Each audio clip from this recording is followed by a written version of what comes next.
حضور، وعلیکم السلام۔ میرا نام شمع احد ہے، میرے والد صاحب کا ہے عبدالاحد صاحب۔ میرا سوال یہ ہے حضور، بابا گرو نانک کے اپنے وقت کے امام تھے، مسلمانوں میں ان کا کیا مقام ہے؟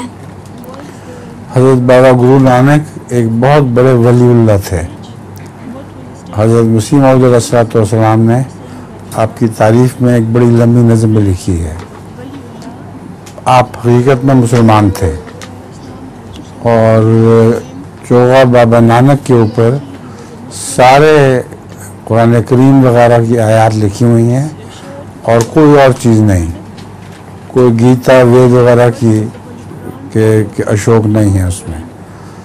مسلمانوں اور ہندوؤں میں سے جو گرو بابا نانک کو ماننے والے ہوئے تھے، ان میں اختلاف پیدا ہو گیا تھا۔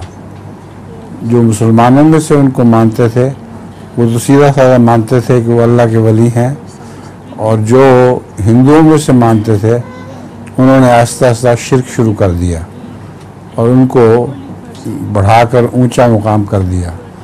کہانیاں عجیب و غریب بنائی ہوئی ہیں۔ وہ کہتے ہیں ایک دفعہ حضرت گرو بابا نانک حج کرنے گئے تو حج پر کعبے کی طرف پاؤں کر کے بیٹھے ہوئے تھے، تو کسی نے ان سے کہا کہ دیکھو کعبے کی طرف پاؤں نہیں کیا کرتے۔ انہوں نے اپنے پاؤں پھیر لیے تو جدھر پاؤں گئے ادھر کعبہ چلا گیا۔ تو یہ فرضی کہانیاں بنائی ہوئی ہیں۔ ان کے وفات کے وقت بہت اختلاف پیدا ہو گیا۔ جو مسلمانوں میں سے ان کے مرید تھے وہ چاہتے تھے کہ حضرت گرو بابا نانک کو دفن کیا جائے، اور جو ہندوؤں میں سے مرید تھے وہ چاہتے تھے کہ ان کو جلایا جائے۔ یہ جب اختلاف بہت ہو گیا تو مسلمانوں نے ہوشیاری کی ان سے۔ انہوں نے کہا دیکھو آج رات بہت ہو رہی ہے، صبح فیصلہ کریں گے، اس وقت رہنے دو۔